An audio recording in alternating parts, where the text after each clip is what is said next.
Hello and welcome to a very special episode of Toy Geek Maniac combined with Funko Pop Love. It's going to be exciting. I'm Chad Miller.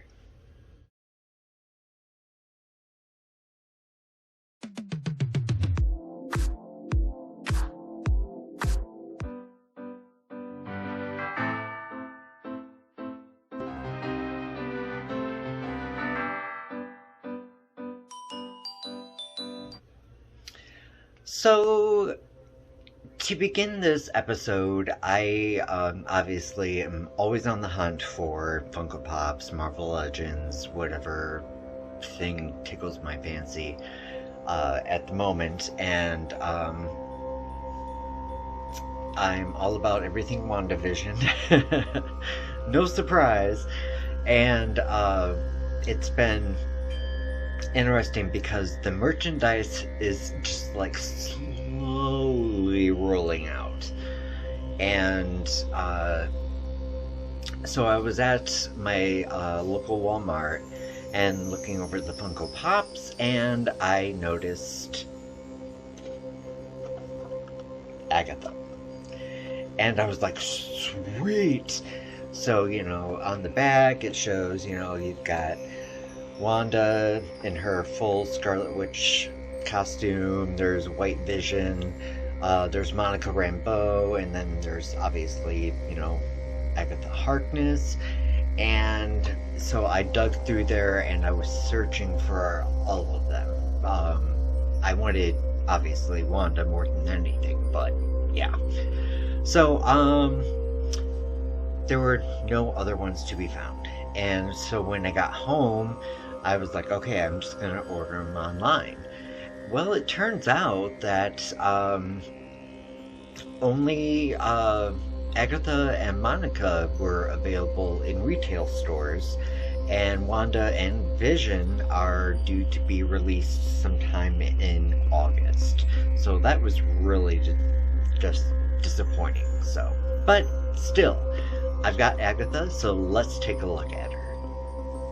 Alright, so here we have Agatha Harkness, and she is in her full, like, witchy garb, which is, like, nicely iridescent.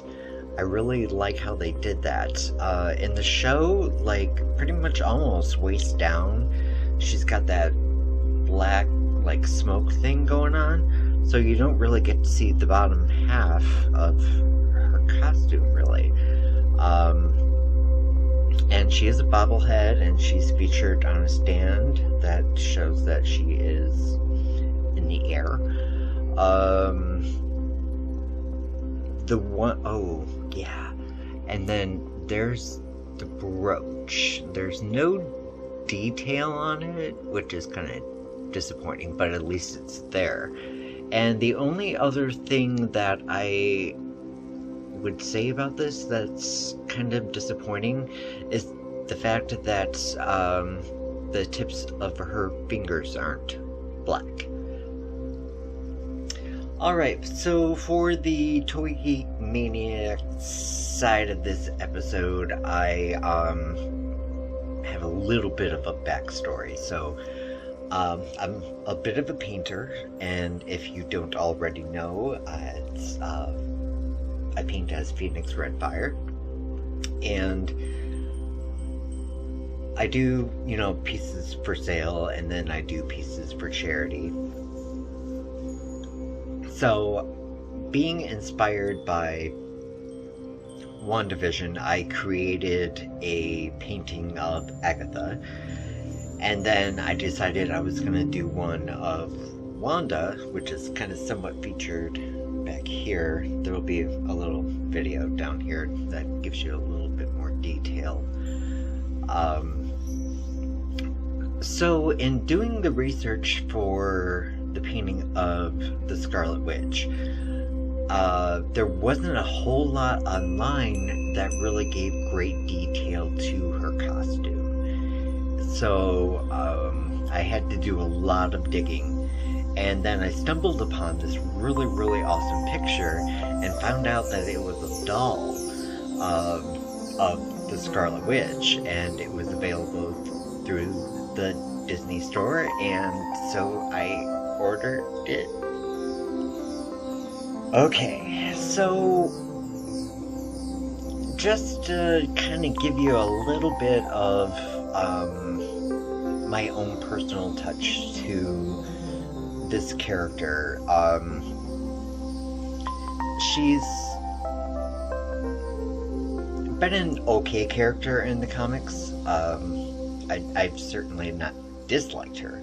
I just necessarily wasn't a fan, certainly aware of her,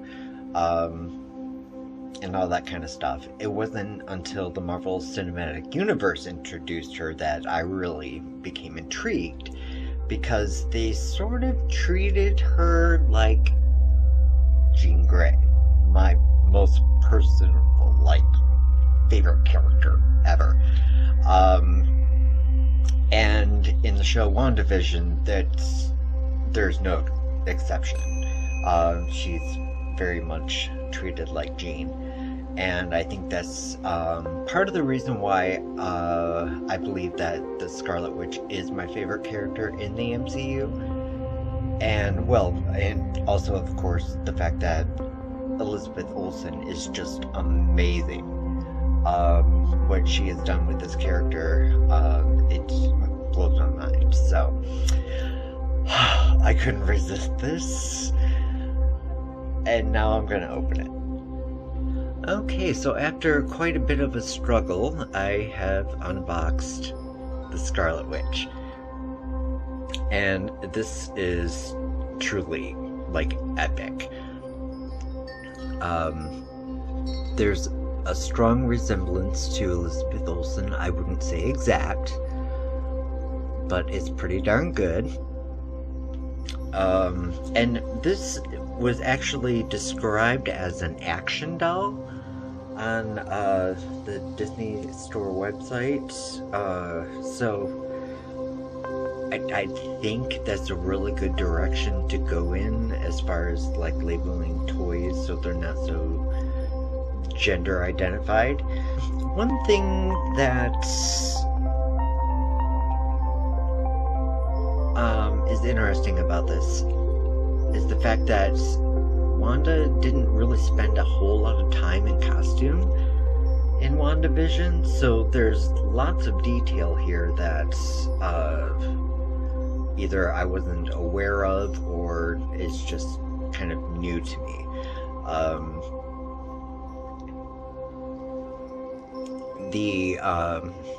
The crown right here is amazing.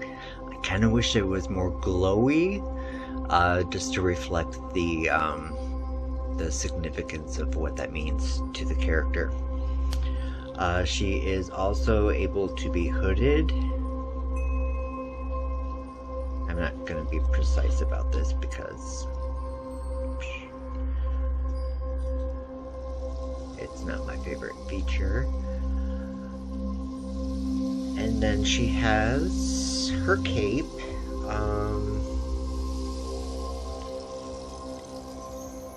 And it is not removable, or is, no, could it be,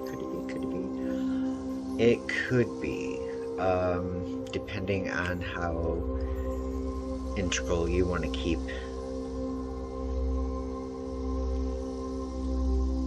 the integrity of the piece.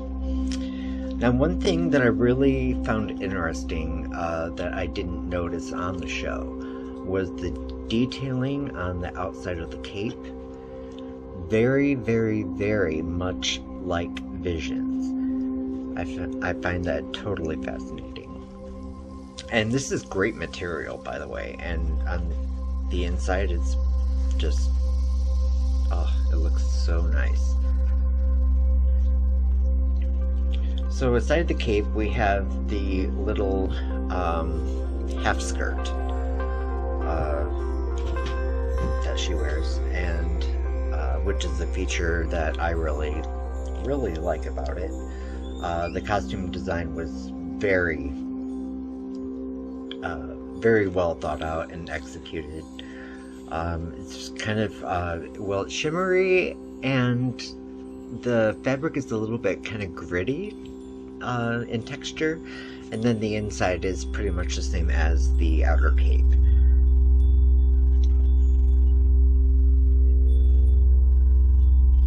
So, I'm gonna go ahead and take a look at Articulation and see possibly why they labeled this as an action doll.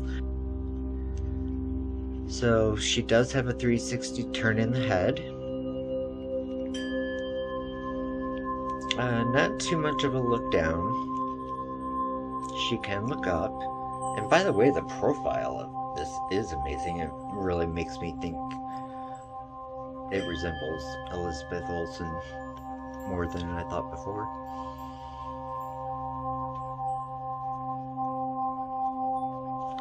Okay, there is a lateral lift in the arms. There is a bicep turn, which I find fascinating. And it looks, yep, absolutely. We have a... Ooh, come on, show it. Double jointed elbow.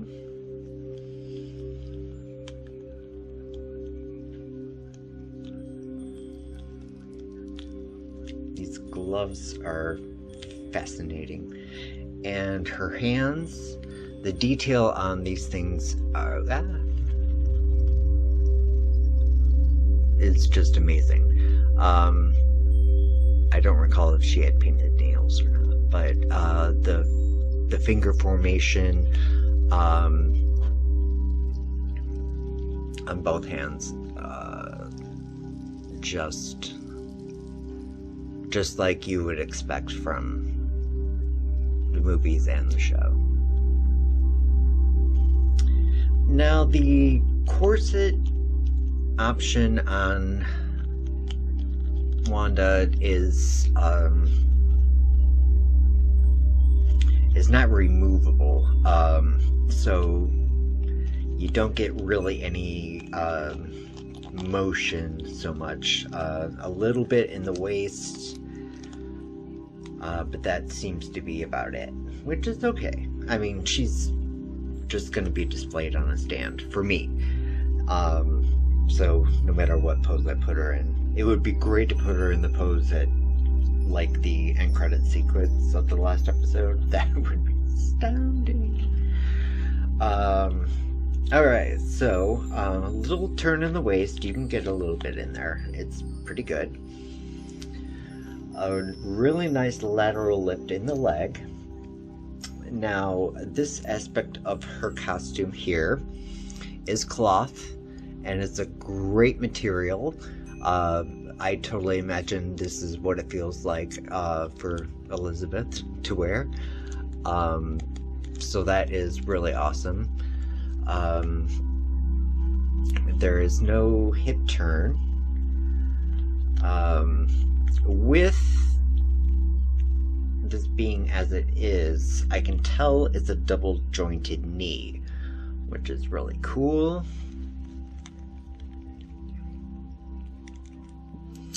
And then for the boots, this is interesting because there's kind of like a boot cover,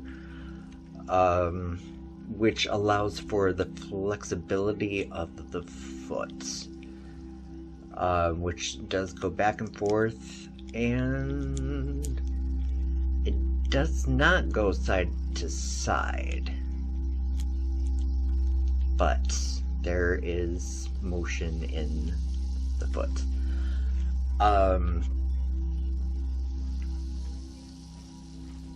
This has now become one of my most favorite things ever.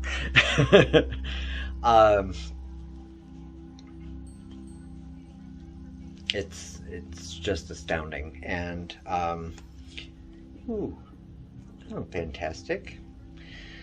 Oh, well, in tradition of things that I own, things fall apart. Thankfully, They are mendable. And that wasn't even the foot that I played with. So yeah, I could put her on a stand. I do think that she could stand on her own because she's clearly not in heels. I guess the only complaints that I would have about this is, although it seems like the cape is removable, and I might test that out in the future, I don't know, because it could be a challenge to put it back in its original position. There's that, and what else am I disappointed about? Oh, the fact that, considering the price point, that she didn't come with a stand. But the detail is remarkable. It's an amazing looking toy, we shall say, and it's stunning. I love this. So so that's a little bit of a 360 of the Scarlet Witch, and yeah, very, very, very, very happy with this. Well, I thank you for spending this time with me and going over something that is one of the most cherished aspects of my collection just in a day. So, yeah, don't forget to like, subscribe, make comments during the video, after the video, however you like. There's a notification bell that lets you know when we upload a video, and if you are interested in purchasing either my Chaos Magic or Her All Along painting based on WandaVision, you can head to Phoenix Redfire Arts, and I will provide that link for you, and that's going to go to charity for St. Jude. So, thank you once again. Love and light to you all.